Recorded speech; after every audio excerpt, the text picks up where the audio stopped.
Hey guys, how's it going? Michael Troy here. Today we're looking at Black Flag by Dan Fraga from the 90s. This is one of the most crazy ass comic books you will ever see in your entire life. Can't wait to show it to you. Lots of fun.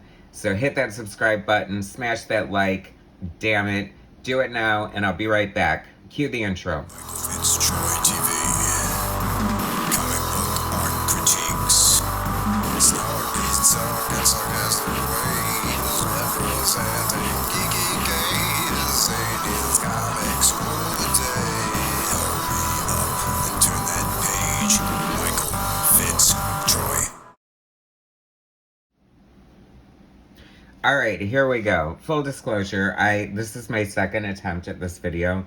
I started reviewing this. It's been so long since I read Black Flag that I really didn't know what the hell was going on.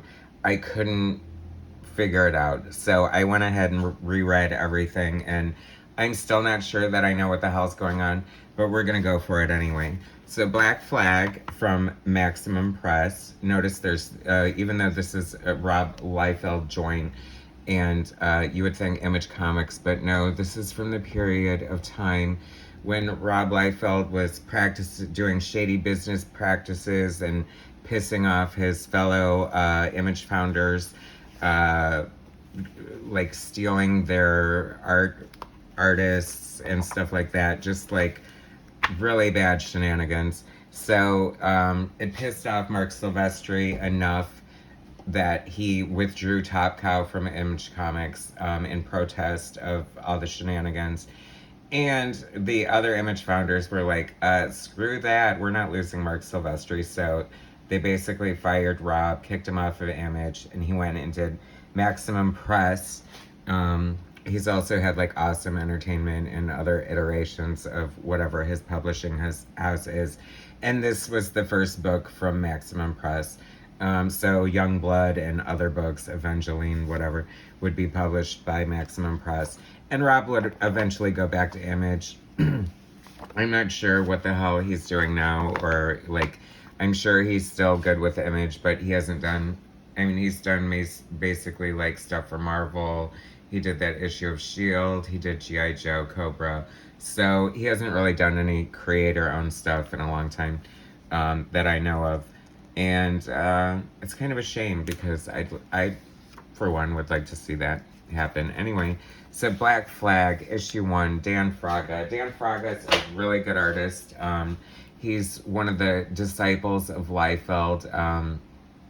So when Liefeld and the other Image guys started Image, they wanted to do, multiple books, so they needed more talent.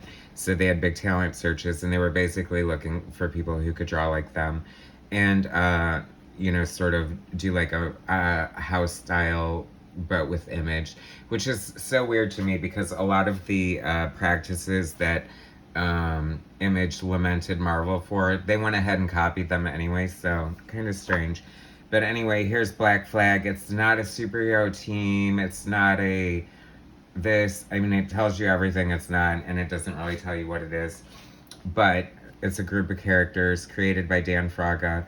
Dan's like 21 years old when he's doing this. He's just been recruited by Rob Liefeld. He has a few things under his belt, like Brigade and other things. But this is like his, baby. Like, he wrote and drew and created this.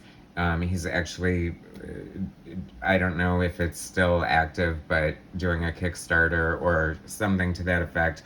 Really working on a new Black Flag, and Dan sort of, he has a lot of energy and great potential in his art. He's definitely one of those artists who was kind of learning on the job. And you would see him progress and get better, but then he would just disappear from comics pretty much altogether, as far as I know.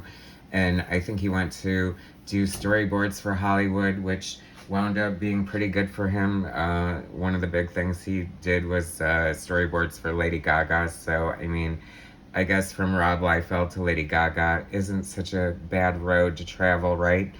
So this is Black Flag, and interestingly enough, this is number 1, and this is like they released this as a preview in black and white, which I found strange because usually you just release the first issue in color and then you do a noir vision or a, you know, director's cut, as it were. But they kind of went backwards on this. Great ass cover here. This is so cool. I love this. And the reason it's so great is because it's inked by Todd McFarlane. And Todd pulls out all the stops. It looks fantastic. I love it.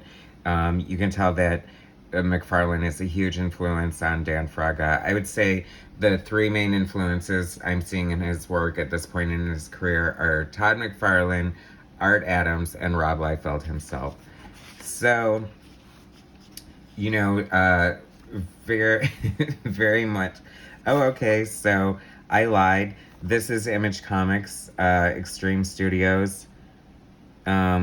Weird. So this must have come out before. Okay, so this is done by Image, but then they left, and then the first color issue is the first Maximum Press. All right. So whatever. I don't know. This isn't a history lesson. It's very. I mean, the whole Image story is endlessly fascinating, hugely nuanced, and just like multi-layered. Worth checking out, looking into. It's definitely a great story. Anyway, so Dan Fraga, creator, story, art, Eric Stevenson, script, editor. Eric Stevenson, of course, that name should be familiar to you if you guys are Image Comics fans. He would go on to become the editor-in-chief for Image for quite some time.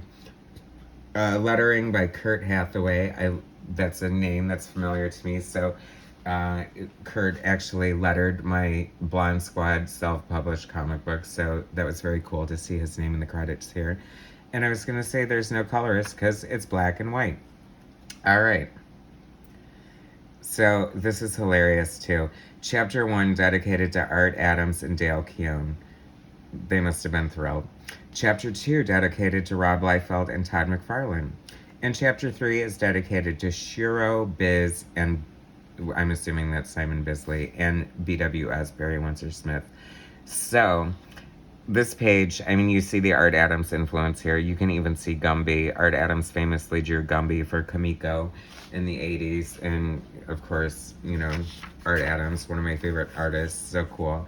Definitely leaning heavy into the Art Adams. I mean, you can see a lot of the influence with this kind of hatching going on. That's pretty distinctly Art Adams from the time. So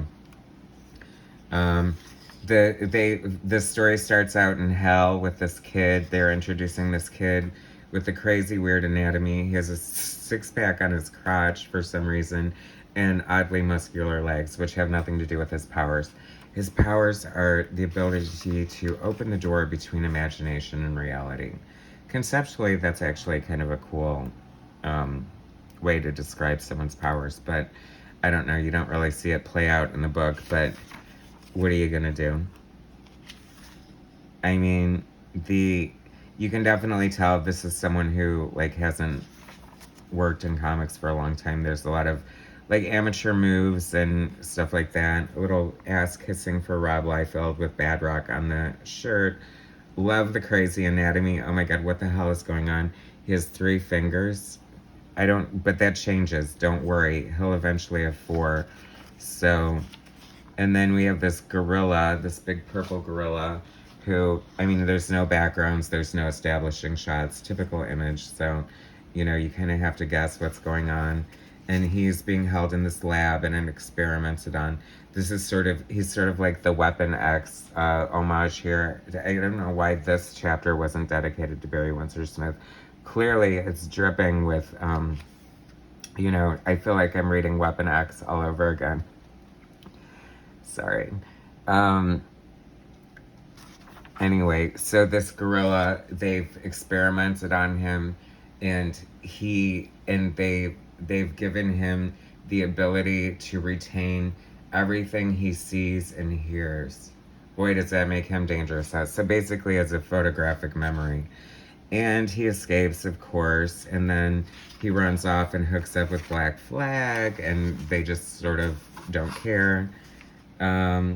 It's the inevitable point when reviewing an Image comic, I can say Image comic because we're still Image here, but you have to turn the book sideways to get that sideways art going.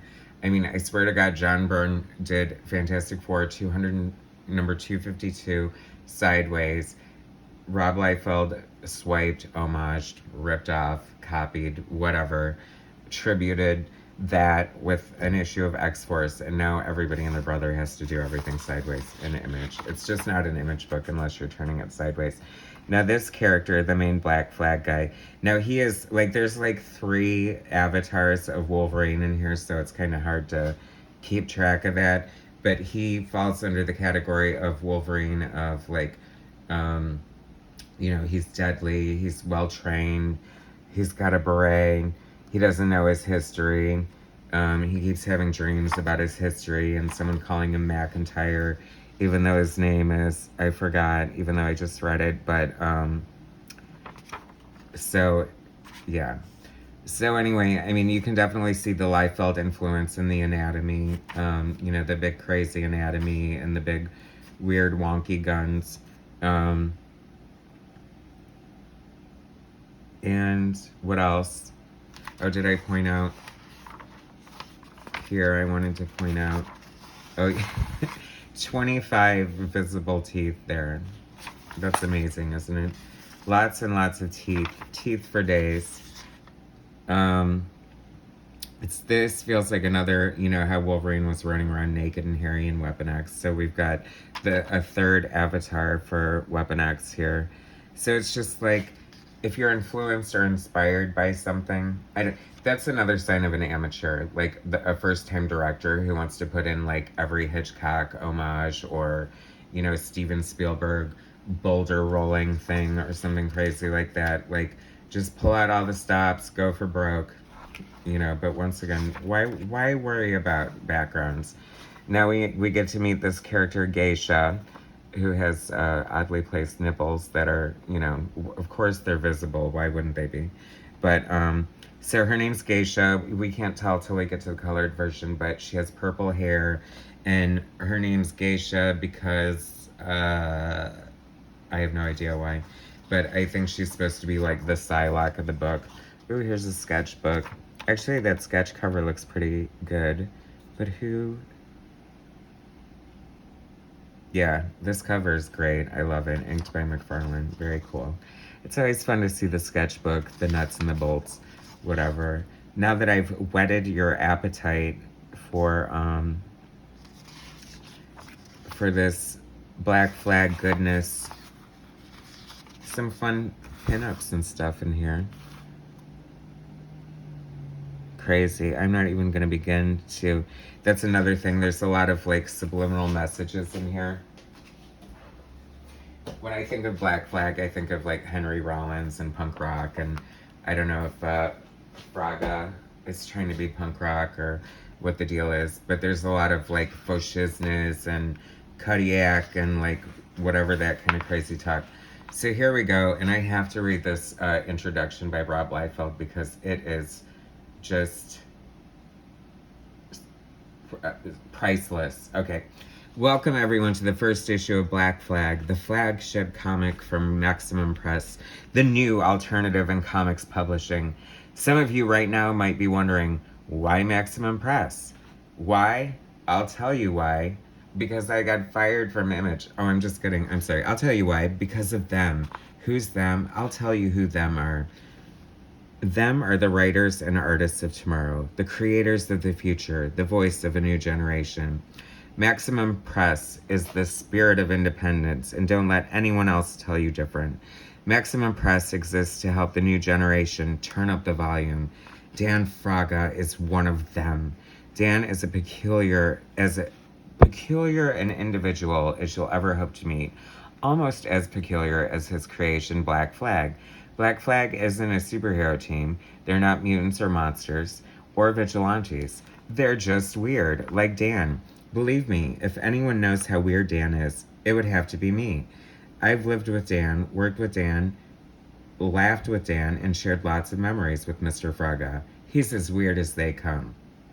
Dan is a work in progress, and at the young age of 21, Dan is far from finished yet. The same can be said for Black Flag and Maximum Press. Just when you think you know what we're about, we'll change, and you'll have to get to know us all over again. It's the beginning of a wonderful new relationship. We'll be back in 30 days. Yes, 30 days. We hope you will be too. Best, Rob Liefeld, publisher, Maximum Press. I'm not even going to touch that. I'll just let it speak for itself. The only thing I do want to say is that I think it's weird to invest all this time and money in somebody and publish their book and then just sit there and bitch about how weird they are the whole time. It seems so typical, like, Liefeld, like, juvenile, like, schoolyard, like, you're weird, that's weird. I always liked being called weird.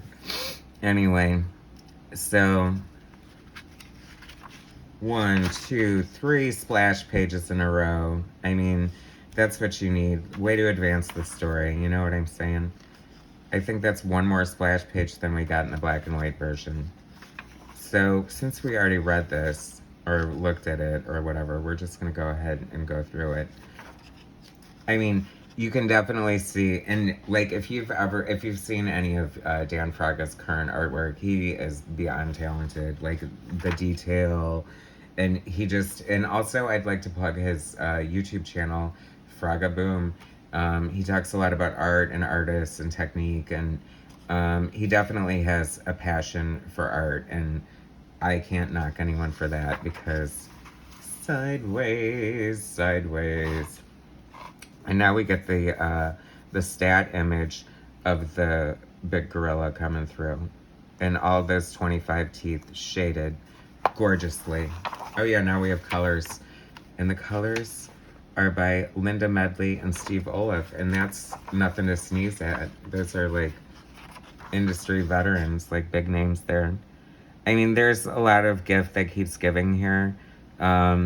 I don't know. I don't think Eric Stevenson had been scripting very long, and like a lot of the dialogue is a little, you know, I feel like sometimes, especially with newbie writers, they sort of just write the way they feel like they're expected to write, or they just copy Chris Claremont with all this flowery goodness. Another splash page. I mean, so a double page spread, no backgrounds. I mean, I don't know how the hell I couldn't figure out what was going on in this book, but there's got to be something wrong with me. And now here's Raiden washing his hands in this big thing full of D&D dice. I think I see a triple-sided die in there, and he's basically the Doctor Strange of the Fragaboom universe, I guess.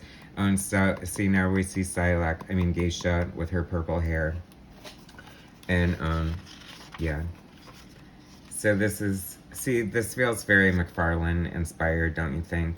Like with a little bit of the ink work and just the way that he lays down some lines. I mean, clearly it's influenced by, but the thing that was killing me though is that, oh, okay. So they're in the chaos room, which is clearly the danger room, practicing.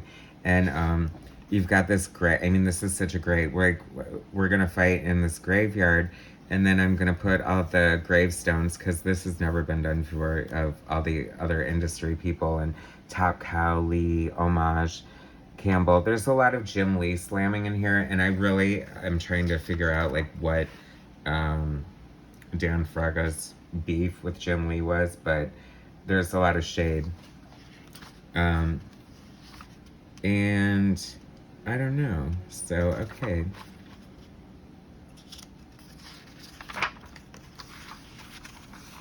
The epic saga continues. War Child, Maximum Press, Chap Yep, the new alternative. Like, what the hell is even going on here? I have no idea. The battle beyond Armageddon has begun. Extreme sacrifice.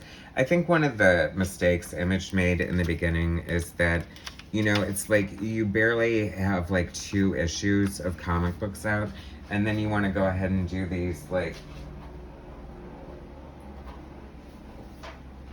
big multi-company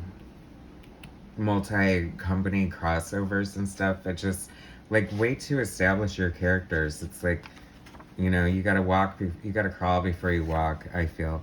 Okay, so creator, story artist Dan Fraga, script Eric Stevenson, colors Robert Luke, color separations, extreme colors, lettering Kurt Hathaway, editor Matt Hawkins, who is now a big Top Cow guy, so interesting. Oh, and this issue is dedicated to Frank Frazetta. He probably had this on his mantle before he died because of that. Anyway, so here we start out with a video game for no reason. Oh, this is hysterical, and this is exactly what I'm talking about. He is mortal dragon. In all the land, there is no greater warrior. His travels have taken him from the smallest villages to the most magnificent kingdoms, all with the sole purpose of proving that he is the best there is at what he does. I've never heard that before. Have you? Anyway, so it's like, you know, I guess he liked video games and wanted to draw somebody playing a video game. So why not? It's a good way to get a double page spread in with no backgrounds, don't you think? And this, I have no idea what's going on here with this crazy anatomy. Apparently you can, I don't know, did his neck sink in? What's happening here? I don't know, I have no idea. Oh, sideways. I feel like we should do a shot every time we have to turn the book sideways, but I guess that ship has sailed, so it doesn't really matter now. But there's some little weird things going on in here, like that whole, like, I guess, like, I feel like I want to get into a time machine and go back to the 90s. And was it, like, super popular to talk like Snoop Dogg and be like, little white boys? Probably, right? Yeah, I don't even have time for my Niz Nuggets with my crazy cola and my Niz Nuggets. Okay. Oh, backgrounds, what are those? Who needs those anyway? I mean, why not? You wouldn't want to take away from the horrifying anatomy of whatever's going on here. And see, notice he does have 4 fingers now.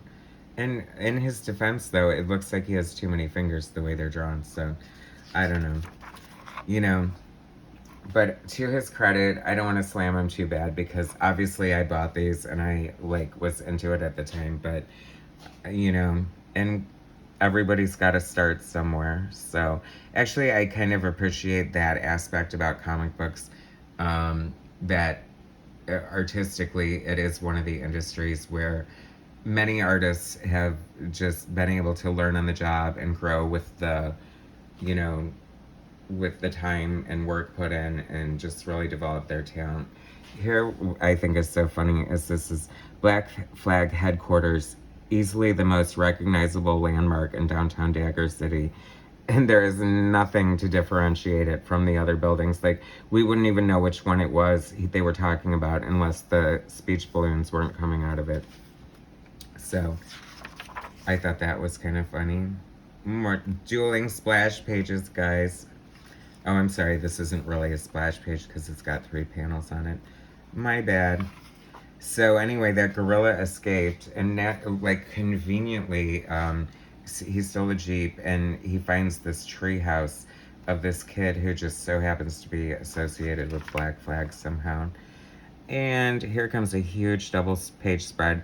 I will definitely give this young artist credit for, like, putting in the time, like, really trying, you know what I mean? He's doing perspective here. I mean, it's, you know, pretty, like, simple perspective, but at least, you know, that's not super common for an image book. Oh, and by the way, we're on Maximum Press, by the way. But there is, like, subliminal messages and in this bookcase, How to Rip Off Your Pals by Jim Lee. Like, he has a total mad on for Jim Lee. He seems pretty angry, actually, if you read their letters page, but hey, what do I know? I mean, what was I doing at 21? I don't know. Another splash page. Crazy looking eyes there. That anatomy, which is just so. And then this guy with it, I mean, my God, look at those tits. They are, like, out of control. Sorry. You know, it's an image book. It's fun. It's splash pages. It's energy. It's raw. It's cutting edge. I don't know. where did it say something about the name Black? Maybe it's the next issue. We'll get to it. But, because they never really explain about, like, Black Flag, like, why they're together, what their purpose is. I mean, they drop hints here and there, like Geisha, the, oh, that's not McFarlane inspired at all. Geisha, the Psylocke character, is supposedly funding the team for whatever reason.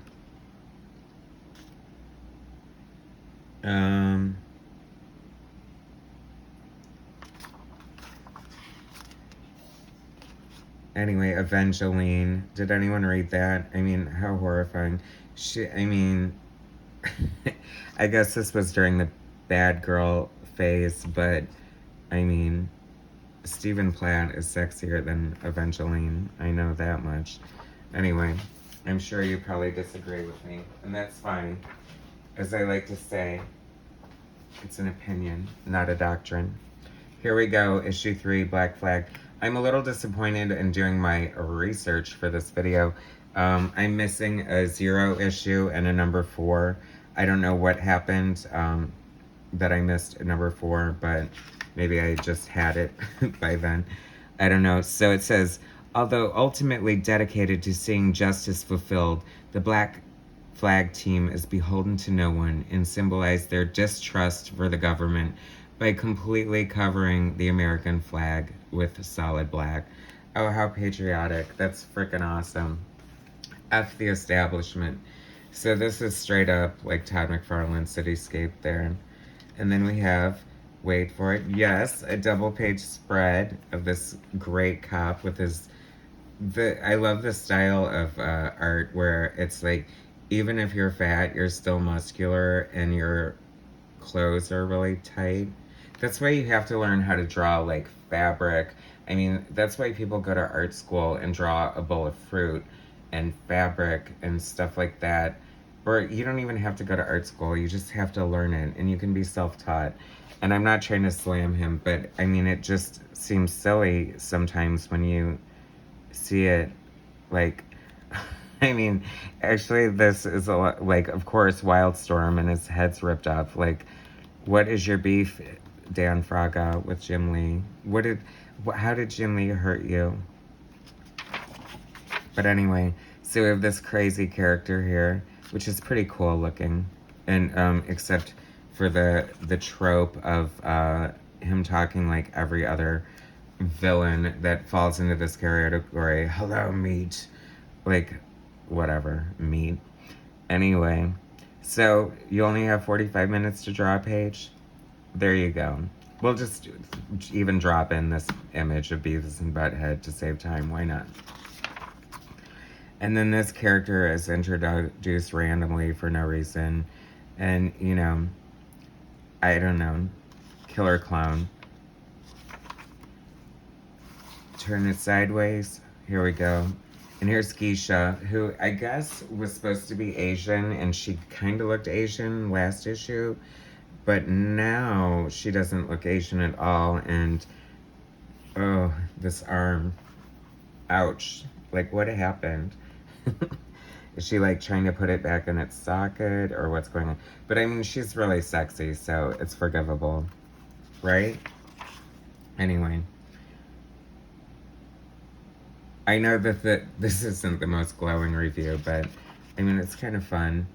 You know, I'm actually looking forward to the new Black Flag coming out. I mean, it'll be freaking amazing to see how much Dan Fraga has grown as an artist. And, you know, I mean, who wouldn't want to take this wild ride with Rob Liefeld? You're like 21, and I'm sure he was probably, you know, younger than that when he first hooked up with him, drawing Brigade and stuff. So, you know, I don't know. It's hard to tell what's going on. It said it was going to conclude in issue 2, and now we're on to issue 3, and then it says it's going to conclude in issue 4. And then, see, this is like another sign of amateur writing. And then Campbell's cheese soup. Like, so you have to disc J. Scott Campbell and just throw in a cheese soup can floating around in the sewer. And he says something about, oh, looks like a human skull. Yeah, it looks like there's a couple of them there. Genius. Anyway, I can see why this person is so brilliant. He has to, I mean, how much does this even weigh? Luckily, they all have like 10-foot wide backs that they can carry all this crap and these huge knives and guns. There's a lot going on here. That's a lot of detail. I mean, you know, does it look like he's sitting on his tail? It does, but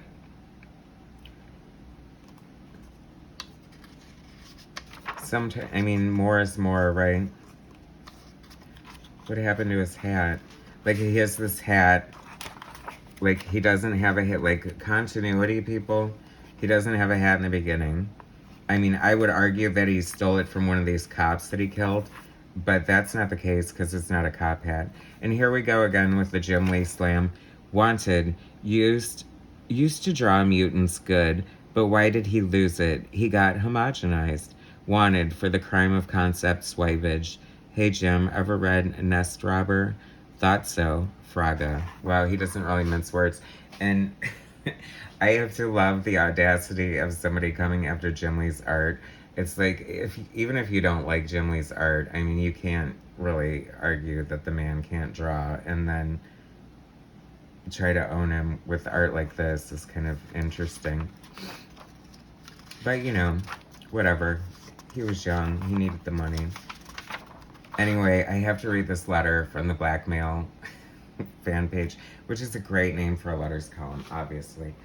And credit to him for, you know, not just printing words of praise, but also words of detractors.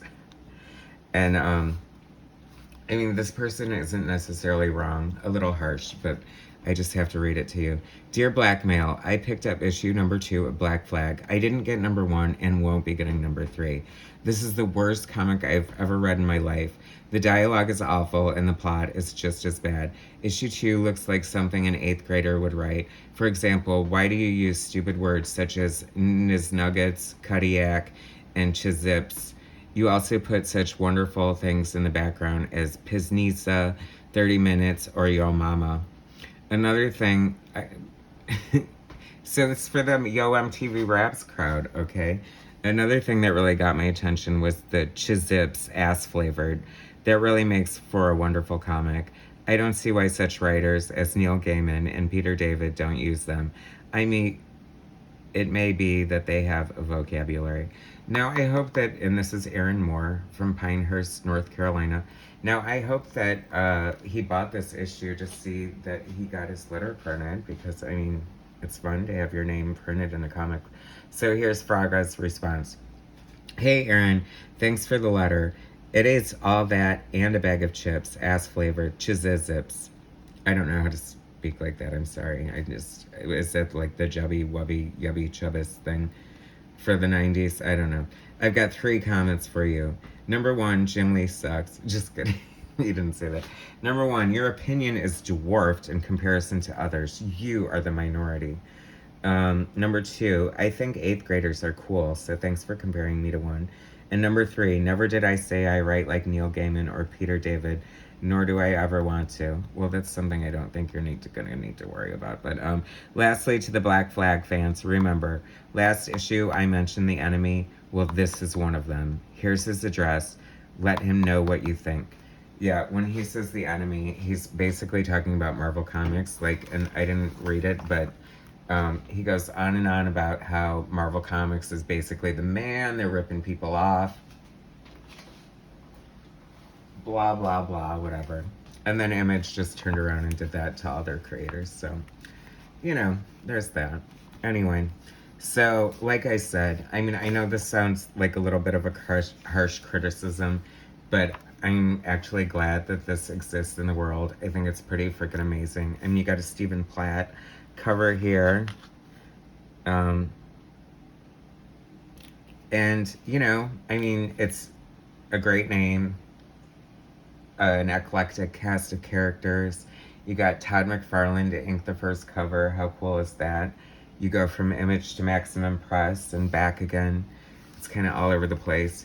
There is a new Black Flag coming out soon. Keep an eye out for that.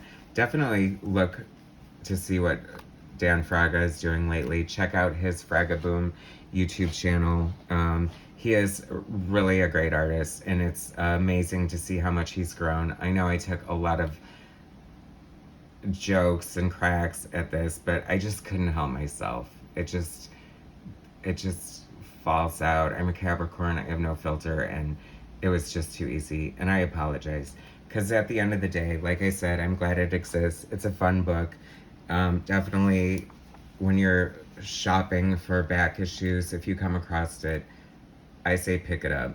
It's a fun ride. Anyway, thanks so much for watching. Please subscribe to my channel, hit like, share my content, and I'll bring you some more soon. Thanks, guys.